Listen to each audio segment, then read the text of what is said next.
तो hello friend, कैसे उम्मीद करते हैं कि आप लोग अच्छे होइएगा। जी हाँ दोस्तों, अगर आप लोग मेरे चैनल पर पहली बार हैं तो मेरे चैनल को सब्सक्राइब करके ऑल पर क्लिक कर लीजिएगा कि आने वाला वीडियो आप तक पहुंच सके। जी हाँ दोस्तों, अगर आप लोग चांद जी के फैंस हैं तो इस चैनल को सब्सक्राइब जरूर करिएगा। तो चलिए जानते हैं चांद जी के सॉन्ग कब तक करेंगे सॉन्ग को रिलीज और किस कंपनी से करेंगे यह सॉन्ग को रिलीज। तो बना रहिए इस वीडियो में, हम आज चांद जी के ऊपर बातचीत करेंगे। तो चलिए दोस्तों जानते हैं सॉन्ग का टाइटल और कब तक करेंगे चांद जी सॉन्ग को रिलीज। तो देखिए बात करते हैं सॉन्ग का टाइटल दोस्तों, हुनर दिलवा तोड़े के।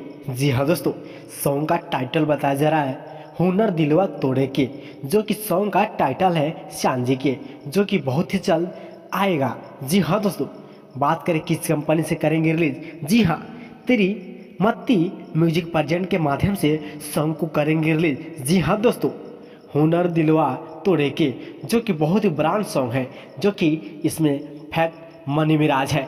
चलिए मिलते हैं नेक्स्ट वीडियो में।